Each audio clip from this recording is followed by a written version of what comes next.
Beijing এর রাজকীয় রাষ্ট্রীয় অতিথি ভবন দিয়াও ইউতাই ঘড়িতে তখন চীনের স্থানীয় সময় দুপুর 12টা। ঠিক এই মুহূর্তেই বাংলাদেশ ও চীনের কূটনীতিতে যোগ হলো এক ঐতিহাসিক নতুন অধ্যায়। চীন সফররত বাংলাদেশের প্রধানমন্ত্রী তারেক রহমানের সঙ্গে এক হাই ভোল্টেজ বৈঠকে মিলিত হয়েছেন চীনের পানি সম্পদ মন্ত্রী লি গোয়িং। আর এই বৈঠকের সবচেয়ে বড় খবর কি জানেন?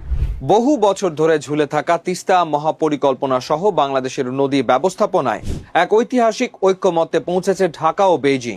চীন সরাসরি আশ্বাস দিয়েছে বাংলাদেশের নদী বাঁচাতে তারা সর্বাত্মক সহযোগিতা করবে। আজকের ভিডিওতে আমরা জানবো বেইজিং এর এই মেগা বৈঠকের ভেতর কি কি আলোচনা হলো এবং তিস্তা নদী নিয়ে চীনের এই সবুজ সংকেত বাংলাদেশের জন্য কতটা ভাগ্য বদলকারী হতে যাচ্ছে। বাংলাদেশ একটি নদীমাতৃক দেশ হলেও প্রতি বছর বন্যা, নদী ভাঙন এবং খরা আমাদের অর্থনীতির বিলিয়ন বিলিয়ন ডলার ক্ষতি করে। বৈঠকে প্রধানমন্ত্রী তারেক রহমান চীনের কাছে দেশের এই জ্বলন্ত সমস্যাগুলোই তুলে ধরেন।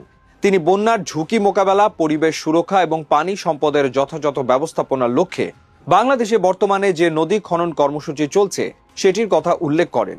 প্রধানমন্ত্রী স্পষ্ট ভাষায় বলেন, বাংলাদেশের এই বিশাল নদী খনন ও পানি সম্পদ ব্যবস্থাপনায় চীন সরকারের সরাসরি অর্থনৈতিক ও প্রযুক্তিগত সহযোগিতা প্রয়োজন।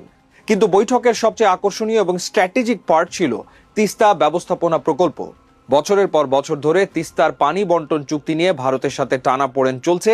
এমতাবস্থায় প্রধানমন্ত্রী তারেক রহমান তিস্তা ব্যবস্থাপনা প্রকল্পে চীন সরকারের কারিগরি বা টেকনিক্যাল সহায়তা প্রত্যাশা করেন।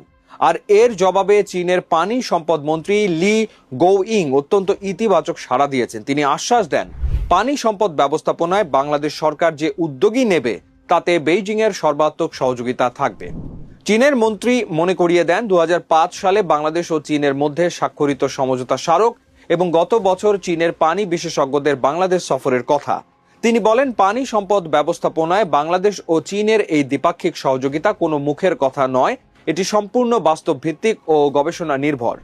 চীন পানি ব্যবস্থাপনায় এবং নদী শাসনে বিশ্বের অন্যতম সেরা প্রযুক্তি ব্যবহার করে। চীনের পানি সম্পদ মন্ত্রী বৈঠকে বলেন, বাংলাদেশ চীনের এই দীর্ঘ অভিজ্ঞতাকে নিজেদের কাজে লাগাতে পারে। শুধু তাই নয়, বাংলাদেশের পানি বিশেষজ্ঞ এবং এই খাতের উচ্চপদস্থ কর্মকর্তাদের আধুনিক প্রযুক্তিতে দক্ষ করে তুলতে চীনে বিশেষ প্রশিক্ষণেরও আহ্বান জানান তিনি। তিস্তা প্রকল্পের পাশাপাশি বাংলাদেশের নদী ভাঙন রোধ, আধুনিক সেচ ব্যবস্থাপনা এবং নদীগুলোকে সারা বছর সচল রাখতে নৌ নেভিগেশন বা নৌপথের উন্নয়নেও চীনের কারিগরি দক্ষতা ঢেলে দেওয়া হবে বলে বৈঠকে ঐক্যমত্য হয়। এই অত্যন্ত গুরুত্বপূর্ণ এবং নীতি নির্ধারণী বৈঠকে প্রধানমন্ত্রীর সাথে বাংলাদেশের একটি উচ্চ পর্যায়ের প্রতিনিধি দল উপস্থিত ছিলেন, যার মধ্যে ছিলেন তথ্য ও সম্প্রচার মন্ত্রী